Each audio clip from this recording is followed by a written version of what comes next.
அப்ஸ்டாக்ல account open பண்ணா மட்டும் போதும். ஆன்லைன் ஃப்ரீ செமினார் மூலமா எப்படி பண்றதுன்னு அவங்களே சொல்லி தருவாங்க. ஆப்ஷன் ட்ரேடிங், இன்ட்ராடே, கமாடிட்டில எவ்வளவு டர்ன் ஓவர் பண்ணாலும் brokerage வெறும் 20 rupees மட்டும் தான். அது மட்டும் இல்லாம எந்த ஒரு பேப்பர் ஒர்க்கும் இல்லாம 5 lakhs வரைக்கும் பர்சனல் லோன் வாங்கிக்கலாம். இந்த ஒட்டுமொத்த ஆஃபரும் டிஸ்கிரிப்ஷன்ல இருக்க அப்ஸ்டாக் லிங்க் மூலமா அக்கவுண்ட் ஓபன் பண்றவங்களுக்கு மட்டும்தான். Hi friends, welcome to daily life Tamil. நம்ம நிகழ்ச்சிக்குள்ள போறதுக்கு முன்னாடி நம்மளோட சேனல்ல எந்த ஸ்டாக்கையும் வாங்குறதுக்கோ விற்கிறதுக்கோ ரெக்கமெண்டேஷன் பண்றது இல்ல.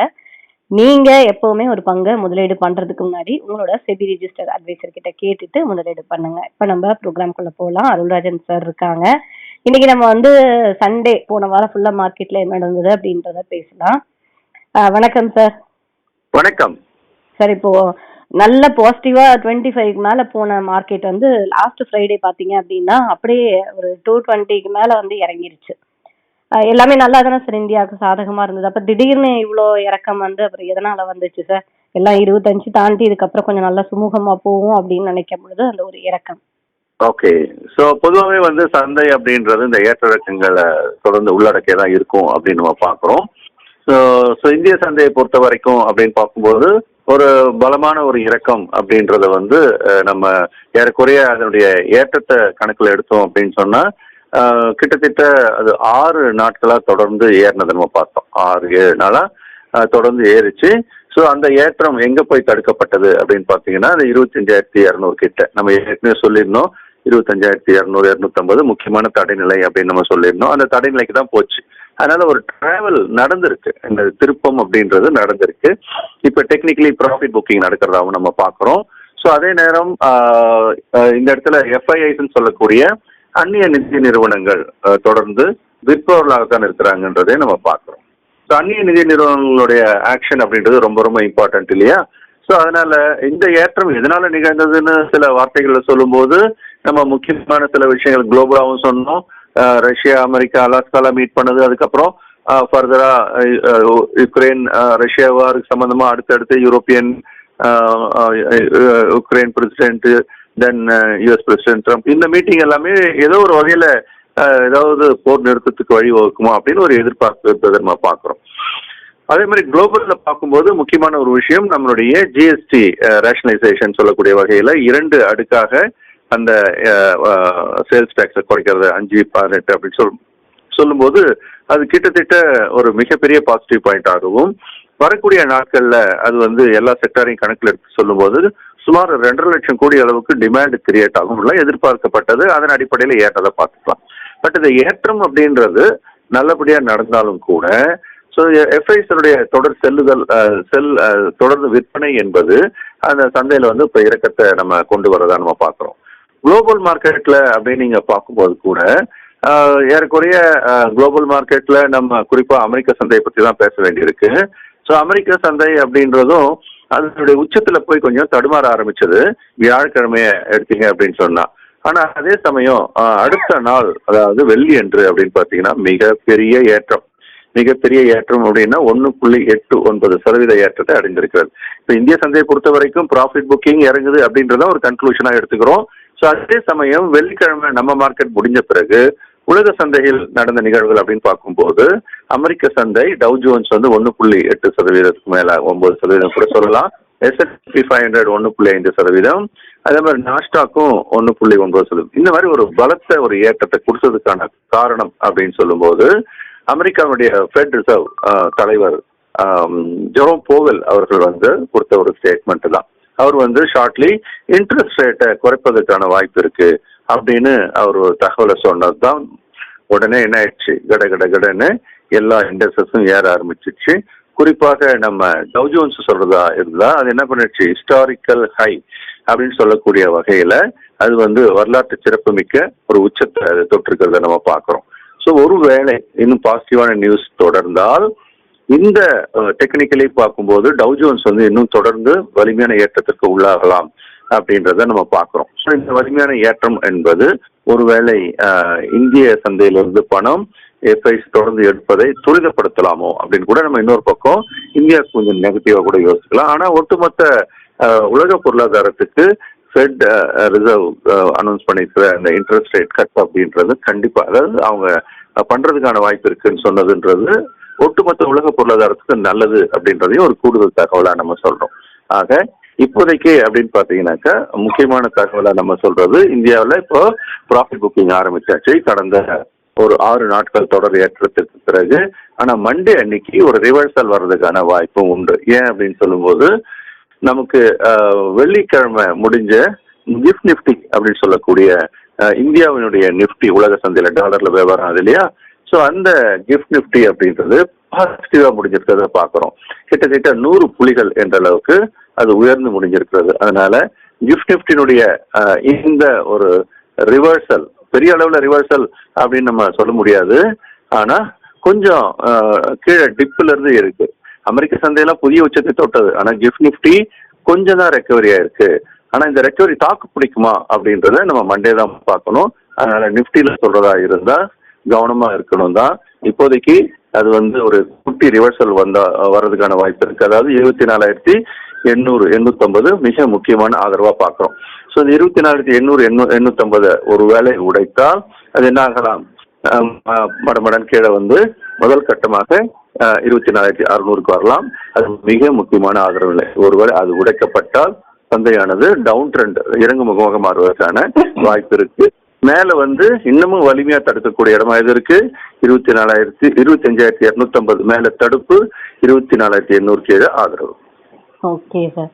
ஸோ இப்போ எஃப்ஐஐஸ் ஃபுல்லா வித்திட்டு இருக்கிறது தான் நமக்கு மார்க்கெட் இறங்குறதுக்கான காரணம். மற்றபடி நம்மளோட வேர்ல்டு நியூஸ் எல்லாமே நமக்கு சாதகமாக தானே சார் இருக்கு. வேர்ல்டு நியூஸ் அப்படின்னு சொல்லும்போது இப்போ இந்த இன்ட்ரெஸ்ட் ரேட் குறைப்பதற்கான வாய்ப்பு இருக்குன்னு ஜெரோம் போவல் அவர்கள் அறிவிச்சது தான் பாசிட்டிவான ஒரு நியூஸ். அப்கோர்ஸ் உக்ரைன் வார் சம்பந்தமாகவும் டெவலப்மெண்ட்ஸ் அப்படின்றது நடந்துட்டு இருக்கிறதும் ஒரு பாசிட்டிவான நியூஸா குளோபலா எடுத்துக்கலாம். இந்தியாவை பொறுத்த வரைக்கும் இந்த டேரிஃப் விவகாரம் இன்னும் முடிவுக்கு வரல.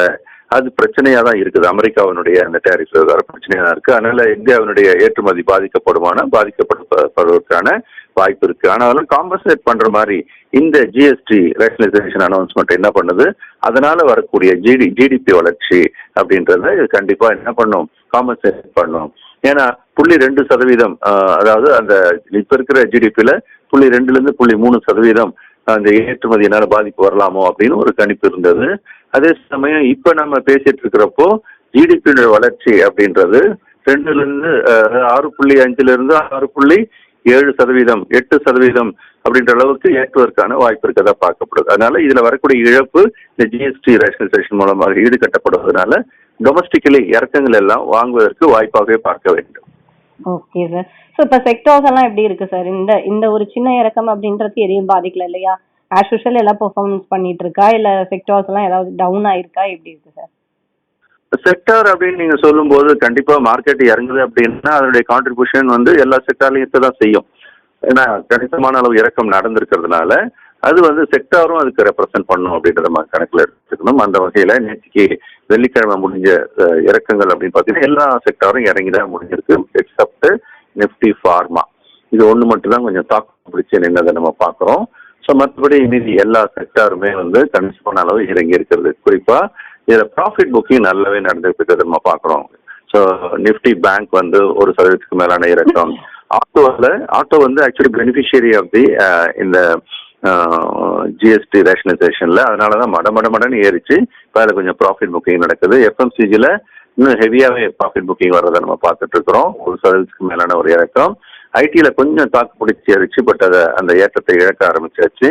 மெட்டல் அப்படின்னு எடுத்தீங்கன்னாலும் அதனுடைய ஒரு ஏற்றம் அப்படின்றதும் ஒரு முடிவுக்கு ப்ராஃபிட் புக்கிங் அப்படின்றத தாண்டி ஹெவி செல்லிங் வந்தாச்சு. இனிமேல் மெட்டல்ல ஏறதுக்கு சிரமப்படும் அப்படின்றதான் நம்ம இதுல இருந்து எடுக்கக்கூடிய ஒரு கன்க்ளூஷன். செக்டார் வைஸ் அப்படின்னு பார்க்கும்போது இந்த வாரம் பணம் பண்ணுவதற்கான வாய்ப்புகள் உள்ள செக்டார் அப்படின்னு நம்ம சொல்லும் போது அதில் முன்னணியில இருக்கிறது எது அப்படின்னு பார்க்கும்போது ஃபார்மா செக்டார், அதான் நம்ம கவனத்தில் எடுத்துக்க வேண்டியிருக்கு. ஸோ இந்த செக்டார் ஒருவேளை ஏற ஆரம்பித்தால் மிக கணிசமான அளவு, கணிசம் அப்படின்னு நம்ம சொல்லும்போது நம்ம குளோபல் மார்க்கெட் இப்ப ஏற ஆரம்பிக்கிறதுக்கு ஒரு வாய்ப்பு இருக்கிறதுனால ஸோ அதையும் நம்ம மனசுல வச்சுக்கிட்டு யோசிச்சோம் அப்படின்னு சொன்னா இதனுடைய ஏற்றம் அப்படின்னு சொல்றது கிட்டத்தட்ட ஒரு 3.5-4% ஏற்றம் கூட வரக்கூடிய காலத்தில் நிகழலாம். அதனால ஸ்விங் ட்ரேடருக்கு வாய்ப்பு எது கொடுக்குது அப்படின்னு பாத்தீங்கன்னா இப்போ ஃபார்மா செக்டார் கொடுக்கறதா எடுத்துக்கலாம்.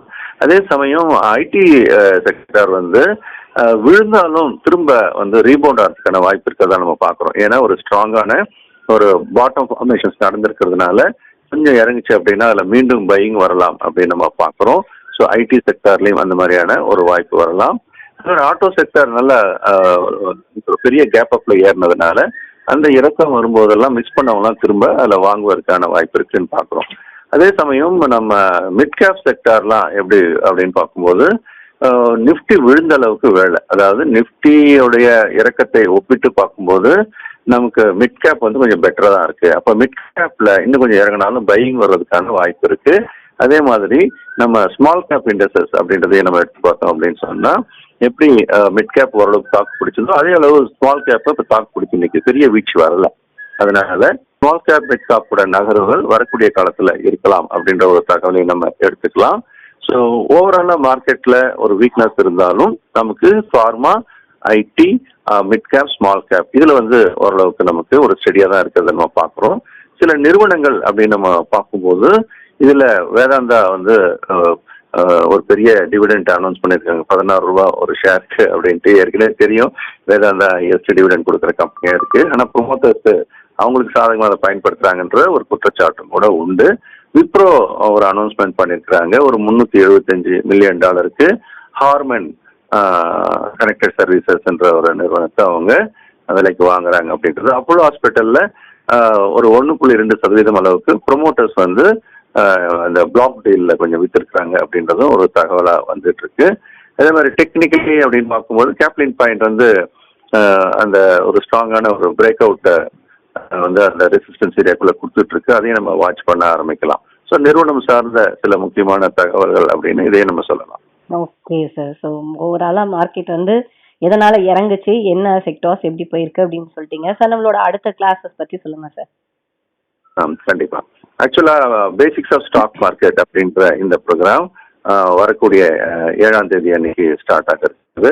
ஸோ இந்த நிகழ்ச்சி அப்படின்றது எல்லாருமே பங்கு சந்தைக்குள்ள வரணும்னு நினைக்கிறேன். எல்லாருமே இந்த வழியா வந்தாங்க அப்படின்னா அடிப்படை விஷயத்த நல்லா புரிஞ்சுக்கிட்டு வருவாங்க.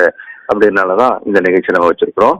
பார்க்குற நேயர்கள்லாம் தங்களுடைய உறவினர்கள், குடும்ப உறுப்பினர்கள் எல்லாம் கூட நீங்க ரெஃபர் பண்ணலாம். ஸோ தட் அவங்களும் சரியா கத்துக்கிட்டு உள்ள வருவாங்க அப்படின்றது ஒரு முக்கியமான ஒரு விஷயம். அதுக்கு அடுத்தபடியா அப்படின்னு நம்ம சொல்லும்போது நமக்கு முதல் வாரத்திலேயே அடுத்த ப்ரோக்ராம் பார்த்தீங்கன்னா SFL stock market for living.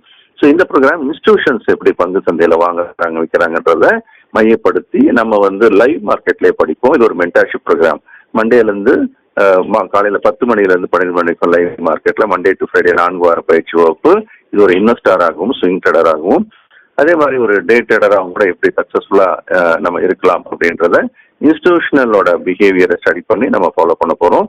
So இதுவும் ஒரு ஸ்கில், இது லைஃப் ஸ்கில்னு நம்ம சொல்லலாம். இதை கற்றுக்கிட்டா நம்ம லைஃப்ல நம்ம இருக்கிற வரைக்கும் இந்த ஸ்கில்லை யூஸ் பண்ணி நமக்கு தேவையான விஷயத்த பங்கு சந்தையில பண்ண முடியும். ஸோ இந்த கிளாஸஸ் எல்லாம் வந்து உங்களுக்கு கண்டிப்பா யூஸ்ஃபுல்லா இருக்கும். அந்த மாதிரி கிளாஸஸ் தான் நீங்க ஷேர் மார்க்கெட்ல எந்த அளவுக்கு உங்களுக்கு நாலேஜ் இருக்கோ அதுக்கேற்ற மாதிரி கிளாஸஸ் நீங்க எடுத்துக்கலாம். கிளாஸ் டீட்டெயில் தெரியணும்னா ஸ்க்ரீன்ல இருக்க நம்பருக்கு காண்டாக்ட் பண்ணுங்க, இல்லை வாட்ஸ்அப் பண்ணா கூட உங்களுக்கு டீட்டெயில்ஸ் வந்து சென்ட் பண்ணிடுவோம். Thank you sir. நன்றி, வணக்கம். ஓகே ஃப்ரெண்ட்ஸ், மறுபடியும் அடுத்த வீடியோல பார்க்கலாம். அப்ஸ்டாக்ல அக்கௌண்ட் ஓபன் பண்ணா மட்டும் போதும். ஆன்லைன் ஃப்ரீ செமினார் மூலமா எப்படி பண்றதுன்னு அவங்களே சொல்லி தருவாங்க. ஆப்ஷன் ட்ரேடிங், இன்ட்ராடே, கமாடிட்டில எவ்வளவு டர்ன் ஓவர் பண்ணாலும் ப்ரோக்கரேஜ் வெறும் 20 rupees மட்டும் தான். அது மட்டும் இல்லாம எந்த ஒரு பேப்பர் ஒர்க்கும் இல்லாம 5 lakhs வரைக்கும் பர்சனல் லோன் வாங்கிக்கலாம். இந்த ஒட்டுமொத்த ஆஃபரும் டிஸ்கிரிப்ஷன்ல இருக்க அப்ஸ்டாக் லிங்க் மூலமா அக்கௌண்ட் ஓபன் பண்றவங்களுக்கு மட்டும்தான்.